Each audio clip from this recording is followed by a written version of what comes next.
अस्सलाम वालेकुम। आज की इस वीडियो में हम बात करेंगे क्लेक्सन इंजेक्शन के बारे में। क्लेक्सन इंजेक्शन एक एंटी थ्रोम्बोटिक एजेंट है और ये हेपारिन ग्रुप से रिलेटेड है। क्लेक्सन इंजेक्शन में एक्टिव इंग्रेडिएंट एनोक्साप्रिन सोडियम होता है और इसकी स्ट्रेंथ 20 mg, 40 mg, 60 mg और 80 mg मार्केट में अवेलेबल है। अगर हम बात करें क्लेक्सन इंजेक्शन, इसकी इंडिकेशंस, इसके इस्तेमालात के बारे में, तो क्लेक्सन इंजेक्शन खून को पतला करने के लिए इस्तेमाल किया जाता है। कोई भी ऐसी बीमारी जिसमें खून की नालियों में ब्लड क्लॉट्स यानी खून जमना शुरू हो जाए या खून के लोथड़े बनना शुरू हो जाएं, तो क्लॉट से बचने के लिए और खून को पतला करने के लिए क्लेक्सन इंजेक्शंस का इस्तेमाल किया जाता है। ऐसे अफराद जिनका कोलेस्ट्रॉल हाई रहता हो, तो ऐसे अफराद में हार्ट अटैक होने, जिस्म के किसी भी हिस्से में फालिज हो जाने या फालिज होने का खतरा बहुत ज्यादा होता है, तो ऐसे अफराद में क्लेक्सन इंजेक्शन का इस्तेमाल किया जाता है। इसके अलावा ऐसे अफराद जिनको बहुत ज़्यादा मोटापा हो, जिनको दिल की बीमारी हो, दिल का आर्जा हो, ब्लड प्रेशर के मरीज़ हों, तो ऐसे अफराद में भी हार्ट अटैक होने का सबसे ज़्यादा ख़तरा होता है। और अक्सर अफराद जिनको शुगर की बीमारी भी होती है, तो उन अफराद में भी क्लेक्सन इंजेक्शंस का इस्तेमाल किया जाता है ताकि मरीज़ का खून गाढ़ा होने की वजह से हार्ट अटैक से बचाया जा सके। इसके अलावा क्लेक्सन इंजेक्शंस का इस्तेमाल डायलिसिस के पेशेंट्स में भी किया जाता है। जिन मरीज़ों के डायलिसिस यानी गुर्दों की सफाई की जाती है, तो उन मरीज़ों में भी क्लेक्सन इंजेक्शन का इस्तेमाल किया जाता है। क्लेक्सन इंजेक्शन का इस्तेमाल open heart surgery, deep vein thrombosis या अल्सर ट्रीटमेंट या वेरिकोज वेन्स ट्रीटमेंट को करने के लिए क्लेक्सन इंजेक्शंस का इस्तेमाल किया जाता है।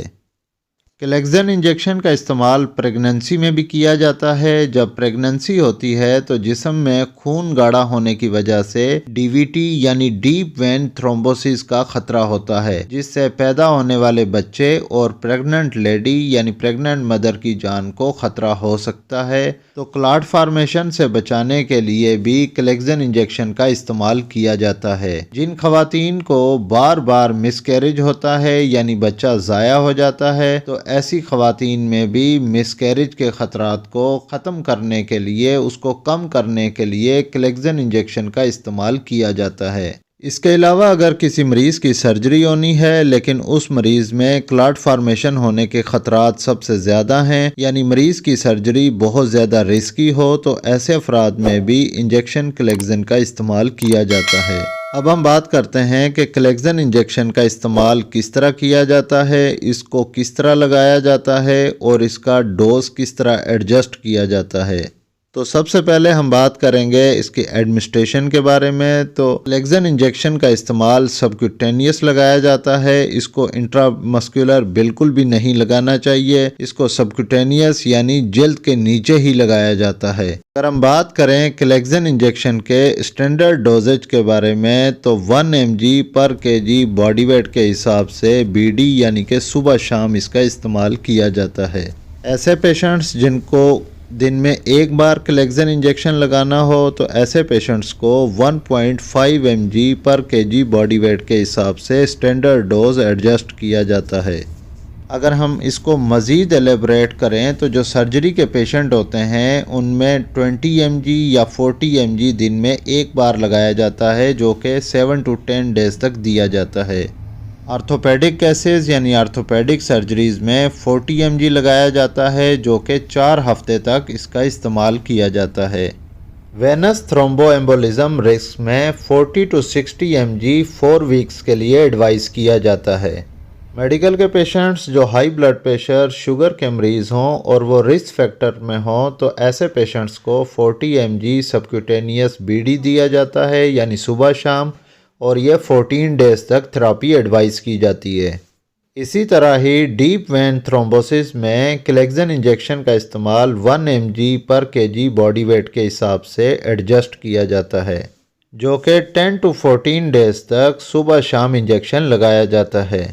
डायलिसिस प्रोसीजर्स के दौरान क्लेक्सन इंजेक्शन का इस्तेमाल 1 mg पर kg बॉडी वेट के हिसाब से दिया जाता है, और जैसे ही डायलिसिस का प्रोसेस शुरू किया जाता है, तो साथ ही इंजेक्शन क्लेक्सन लगा दिया जाता है। एल्डरली पेशेंट्स, जिन पेशेंट्स की एज 75 ईयर्स से ज़्यादा हो, तो ऐसे पेशेंट्स में अगर हार्ट अटैक यानी मायोकार्डियल इन्फेक्शंस में इंजेक्शन क्लेक्सन देना हो तो इंजेक्शन क्लेक्सन 0.75 mg पर kg बॉडी वेट के हिसाब से दिया जाता है। जिन पेशेंट्स की एज लेस देन 75 ईयर्स हो तो ऐसे पेशेंट्स में Clexane injection 30 mg single IV bolus दिया जाता है और 1 mg पर kg बॉडी वेट के हिसाब से डोज एडजस्ट किया जाता है। अब हम बात करते हैं क्लेक्सन इंजेक्शन के प्रोफाइलेक्टिक डोजेज के बारे में। तो प्रोफाइलेक्टिक डोजेज का जो स्टैंडर्ड डोज है वो 40 mg सबक्यूटेनियस BD यानी कि सुबह शाम लगाया जाता है। ऐसे पेशेंट्स जो रीनल इम्पेयर्ड के साथ हों यानी जिनके गुर्दे मुतासिर हों तो ऐसे पेशेंट्स में डोज रिड्यूस कर दिया जाता है, जो कि 20 mg सबक्यूटेनियस यानी जल्द में दिया जाता है और दिन में एक बार दिया जाता है। एक बात का ख़ास ख्याल रखें कि क्लेक्सन इंजेक्शन इस्तेमाल की थेरेपी के दौरान कोएगुलेशन प्रोफाइल जिसमें PTA PTT टेस्ट और प्लेटलेट्स पे ख़ास नज़र रखी जाए यानी इसकी मॉनिटरिंग की जाए ताकि ओवरडोज होने की वजह से बॉडी में से ब्लीड होने के चांसेस ना हों। अब हम बात करते हैं क्लेक्सन इंजेक्शंस के कंट्राइंडिकेशंस, कॉशंस यानी कि कहाँ पे क्लेक्सन इंजेक्शन का इस्तेमाल बिल्कुल भी नहीं करना चाहिए या किन बीमारियों में क्लेक्सन इंजेक्शन का इस्तेमाल एहतियात से करना चाहिए। तो ऐसे पेशेंट्स जिनकी पहले पेप्टिक अल्सर की हिस्ट्री हो या रिसेंटली उनको इस्कीमिक हार्ट स्ट्रोक हुआ हो, या ऐसे पेशेंट्स जिनका अनकंट्रोल्ड सीवियर आर्टीरियल हाइपरटेंशन हो, या ऐसे पेशेंट्स जिनको डायबिटिक रेटिनोपैथी हो, तो ऐसे पेशेंट्स में क्लेक्सन इंजेक्शन का इस्तेमाल अवॉइड किया जाए, क्लेक्सन इंजेक्शन को नहीं लगाना चाहिए। इसके अलावा ऐसे पेशेंट्स जिनकी रिसेंटली कोई न्यूरो सर्जरी हुई हो या आंखों का ऑपरेशन यानी कि ऑप्थेल्मिक सर्जरी हुई हो तो ऐसे पेशेंट्स में भी क्लेक्सन इंजेक्शन का इस्तेमाल नहीं करना चाहिए। अब हम बात करते हैं क्लेक्सन इंजेक्शन के साइड इफ़ेक्ट्स के बारे में। तो क्लेक्सन इंजेक्शन के इस्तेमाल से ब्लीडिंग हो सकती है, ब्रूजिंग हो सकती है यानी कि जिस्म पे नील पड़ सकते हैं, कुछ पेशेंट्स में थ्रोम्बोसाइटोपिनिया की शिकायत हो सकती है और कुछ पेशेंट्स में एनीमिया की शिकायत हो सकती है, हाइपरकैल्सीमिया की प्रॉब्लम हो सकती है या इंजेक्शन साइट पेन बहुत ज़्यादा देखी जाती है। क्लेक्सन इंजेक्शन अगर ओवरडोज हो जाए तो इसको न्यूट्रलाइजेशन करने के लिए प्रोटामीन इंजेक्शन दिया जाता है यानी इसका एंटीडोट इस्तेमाल किया जाता है और इसका एंटीडोट प्रोटामीन है जो कि इसके असर को न्यूट्रलाइज कर देता है। प्रोटामीन सल्फेट इंजेक्शन का डोज डिपेंड करता है क्लेक्सन इंजेक्शन के डोज पे जिसको न्यूट्रलाइज किया जाता है। क्लेक्सन इंजेक्शन का टेम्परेचर मेंटेन करना लाजमी है। क्लेक्सन इंजेक्शन को 25 सेंटीग्रेड से कम दर्जा हरारत पे रखना लाजमी है। क्लेक्सन इंजेक्शन जो कि प्री फिल्ड सिरिंजेस में अवेलेबल है, इसको फ्रीज़ बिल्कुल भी नहीं करना चाहिए।